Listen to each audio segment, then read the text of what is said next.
வணக்கம் நேயர்களே. திருச்சி மதுரை, மதுரை திருச்சி இடையில ஓடுற அந்த டுபாக்கூர் 1-to-1 பேருந்துகள் பற்றியும், திருநெல்வேலி நாகர்கோவில் பைபாஸ் ரைடர் அப்படின்ற பேர்ல வலம் வர பொய்பாஸ் ரைடர் அப்படி ஒரு சில பேர்களோட வளம் வந்துகிட்டு இருக்கிற டுபாக்கூர் பேருந்துகள் எல்லாத்தையும் பற்றியும் தான் இந்த பதிவுல தெளிவா பார்க்க போறோம். சிறப்பான தரமான சம்பவங்களை இனிமேதான் பார்க்க போறேன். ஆனா அண்ணனா இருந்தாலும் தம்பியா இருந்தாலும் நாயம் தாண்டா எப்பவுமே ஜெயிக்கும். வணக்கம் நேயர்களே. அதாவது அரசு போக்குவரத்து கழகத்துல இப்போ நீங்க எல்லாம் நிறைய மதுரையில இருந்து நிறைய நபர்கள் திருச்சி மதுரை இதுல வந்து இந்த 1-to-1 அப்படின்ற பேர்ல நம்ம எல்லாம் ஏறி இருக்கோம், போயிருக்கோம். ஆனா பாத்தீங்கன்னா அந்த பஸ் இடையில பாத்தீங்கன்னா திருச்சியில இருந்து போற வண்டியா இருக்கட்டும், இல்ல மதுரையில இருந்து போறாங்க, விராலிமலை மட்டும் உள்ள போகும் அப்படின்ற மாதிரி சொல்லுவாங்க. அது ஏறும் போது சொல்ல மாட்டாங்க, ஏறினதுக்கு அப்புறம் சொல்லுவாங்க. ஏற்றும் போது 1-to-1 சொல்லி ஏற்றுற வண்டி ஏன் அந்த விராலிமலைக்குள்ள உள்ள போகுது அப்படின்றத கொஞ்சம் விசாரிக்கும் போது பாத்தீங்கன்னா, ஐயா அது அமைச்சர் தொகுதிங்க, நடந்தா சொல்ற சத்தியம். அமைச்சர் உடனே ஃபோன் போட்டு இந்த மாதிரி வண்டி உள்ள வரல, 1-to-1 இந்த மாதிரி வெளியே போகுது அப்படின்னு சொல்லிடுறாங்கய்யா. அப்போ வண்டி நாங்கள் உள்ள போக வேண்டி இருக்கீங்க அப்படின்னு சொல்லி நடத்துனர்கள் ஓட்டுநர்களோட ஒரு இதா இருக்கு, பொதுமக்களோட ஒரு கருத்தா இருக்கு. என்ன குச்சியெல்லாம் விழுது, இப்படி கத்தி கத்தியே அவனை வர வச்சுட்டே பாவா. இப்ப நான் கேட்கிறேன், இந்த இப்படி உள்ள விராலிமலை உள்ள போய் தான் போகணும் அப்படின்னு நிர்வாகம் முடிவு பண்ணி தானே இந்த ஆப்ரேட் பண்ணுவாங்க. அப்படி இருக்கும்போது 1-to-1 அப்படின்ற பேர்ல, அதாவது 1-to-1னா என்ன, மதுரையில எடுத்தா திருச்சியில நிப்பாட்டுறோம் அப்படின்ற மாதிரி தான் அர்த்தம். ஸோ இந்த மாதிரி மதுரையில எடுத்து திருச்சியில நிப்பாட்டுறோம்னு சொல்லி மக்களை பொய்யா சொல்லி ஏற்றி இடையில ஒரு நிறுத்தங்களுக்கு உள்ள போகும்போது அப்போ பார்க்குறாங்க, என்னடா 1-to-1 சொல்லிட்டு உள்ள போகுதுன்னு கேட்டால் டிரைவர் கண்டக்டருக்குள்ள ஒரு ஆர்கியூமெண்ட் நடக்குதுங்க. ஸோ நிர்வாகம் மற்றும் நம்ம போக்குவரத்து துறையையும் நம்ம தமிழக போக்குவரத்து கழகமும் சம்பாதிக்கக்கூடியதுக்கு ஏன் ஓட்டுநர் நடத்துனர்களை பலியாக்குறாங்கன்றத எனக்கு தெரியல. என்னங்க எனக்கு ஒண்ணுமே புரியல. அதுதானப்பா எனக்கும் புரியல. இப்ப இதை வந்து முறையா 1-to-3 போட்டுடலாமே. 1-to-3 போடும் போது எந்த பிரச்சனையும் கிடையாது, எந்த நிர்வாகம் யாருமே கேள்வி கிடையாது, வண்டி விராலிமலை உள்ள போகும்பா, முடிஞ்சு வச்சு. கதம் முடிஞ்சது முடிஞ்சு போச்சு. அது ஏன் 1-to-1 பேர்ல இப்படி பொய்யான ஒரு நேம் போர்டு இவங்களுக்கு மட்டும் எப்படித்தான் இப்படி பேர் கிடைக்கும்னு தெரியல. 1-to-1 பைபாஸ் ரைடர், பொய்பாஸ் ரைடர், இடைநில்லா பேருந்து. இப்ப இந்த கோயம்புத்தூர் இந்த ரூட்ல போறதெல்லாம் பாத்தீங்கன்னா கேண்டீன் இல்லா பேருந்துன்னு புதுசா போட்டுக்கிட்டு இருக்காங்க. இது என்ன பிரமாதம், இது விட பெசலைட் ஒண்ணு இருக்கு. இது எப்படி இவங்களுக்கு மட்டும் இந்த திராவிட மாடல் ஆட்சியில வந்து பேர் வைக்கிறதுக்கு மட்டும் பஞ்சமே இல்லைங்க, எப்படியோ பேர் வச்சிடுறாங்க. ஆனா வைக்கிற பேருக்கு தகுந்த மாதிரி நடக்கிறாங்களா அப்படின்னு கேட்டா கிடையவே கிடையாது. வாய்ப்பில்லை ராஜா.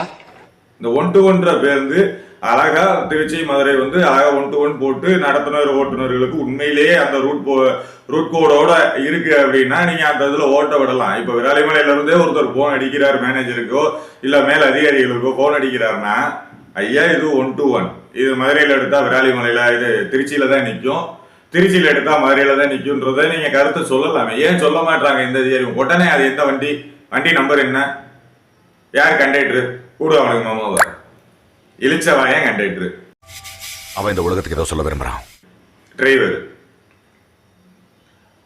ஸோ இது வந்து நிர்வாகம் வந்து மக்களுக்காக செயல்படணும்.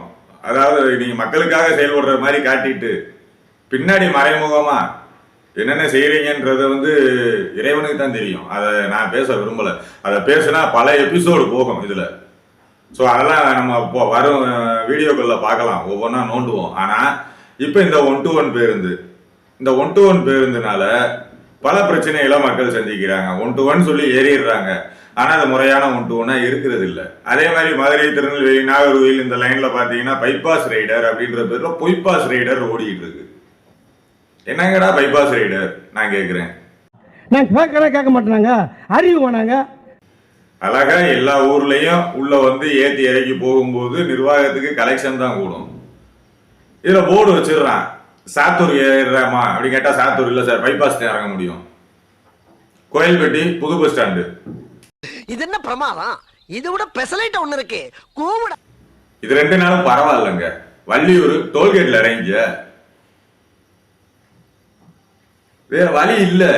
டிரைவர் கண்டக்டர் பேசுறாங்கன்னு நம்ம யோசிக்கிறோம், ரைட்டு.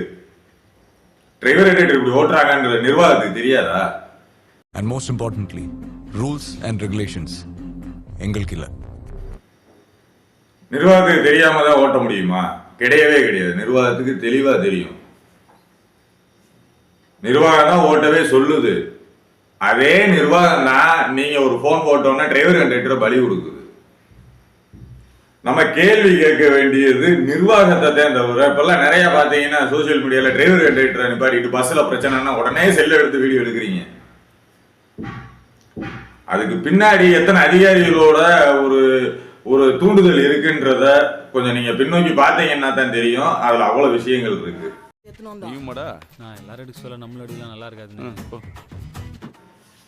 இப்ப அஜித்குமார் கொலை வழக்குல பாத்தீங்கன்னா அந்த காவல்துறையினர்களுக்கு அளிக்கப்பட்ட அந்த தூண்டுதல், அவங்க யாரோட தூண்டுதல்னு இப்போ வரைக்கும் அதுக்கு விட தெரியல. அதுக்கு ஆகஸ்ட் 15 ரிசல்ட் வரதா சொல்லியிருக்கு. சிபிஐ அறிக்கை தாக்கல் பண்ண போறாங்க. அது ஒரு பக்கம் இருந்தாலும் அந்த தூண்டுதல்ன்ற ஒரு ப்ரெஷர் இருக்கு பாத்தீங்களா, அதே ப்ரெஷர் தான் சொல்றேன். இப்ப டிரைவர் கண்டக்டர் மேல ஓவர் பணி சுமை இறக்குறாங்கன்றதான் இந்த வீடியோல நான் இப்ப சொல்ல வரேன். இந்த 1-to-1 பாக்குறதுக்கு வேணா ஈஸியா சரி இங்க ஏறினாங்க இறங்க போறாங்கன்ற மாதிரி இருக்கலாம்.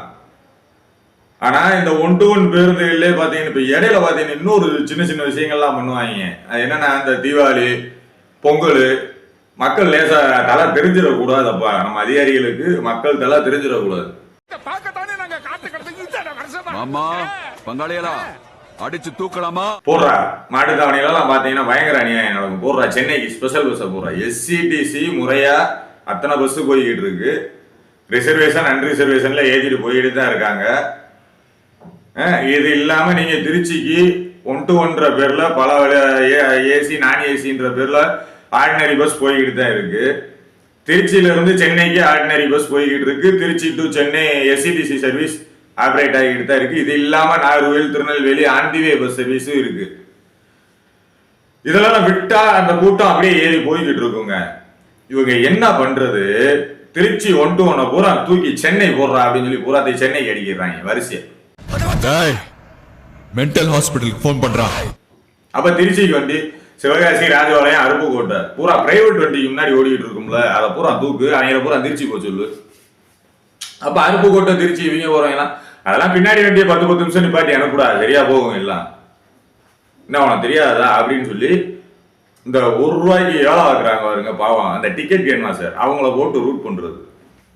நான் இவனுல மாதிரி பேப்பர் ரவுடி நான் இல்லைன்னு உனக்கு நல்லா தெரியும். ஸோ இதெல்லாமே பார்த்தீங்கன்னா கவனிக்கப்பட வேண்டிய விஷயம். இதெல்லாம் நம்ம யூடியூபர்ஸ் எடுத்து பேசலாம். நிறைய பேர் எடுத்து பேசாமே இருக்காங்க. ஓட்டுநர் மற்றும் நடத்துனர்களை மட்டும் குறை சொல்லிட்டு இருக்காங்க. பின்னாடி பார்த்தீங்கன்னா இந்த ஜிஎம், பிஎம், டிஎம் டெக்கு, பிஎம் டெக்குன்னு எத்தனையோ தோளான் துருத்தின்னு எத்தனையோ பேர் இருக்கேன். அப்படியே வேலை அவன் செய்யறானான்னு கேட்டால் யாருமே செய்யலை, ஒருத்தருமே செய்யலை. பிரச்சனை அங்கேதான் இருக்கு.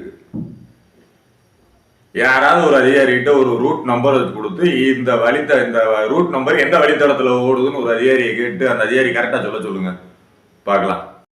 ஆனா நீ சொன்னா கேட்க மாட்டியே. சொல்ல முடியாது, தெரியாது அவங்களுக்கு, பாவம் தெரியாது. ஸோ யாரை ஏமாத்து இந்த 1-to-1 பேருந்து ஓடுதுன்னு தெரியல. மக்களே, நீங்களாவது உங்களுக்கு தெரிஞ்சா கமெண்ட்ல பண்ணுங்க. மீண்டும் ஒரு நல்ல ஒரு அலசலில் உங்களை சந்திக்கும் முறை உங்களிடமிருந்து விடைபெறுவது உங்கள் அக்னி. நன்றி நேயர்களே. அண்ணனா இருந்தாலும் தம்பியா இருந்தாலும் நாயன் தாண்டா எப்பவுமே ஜெயிக்கும்.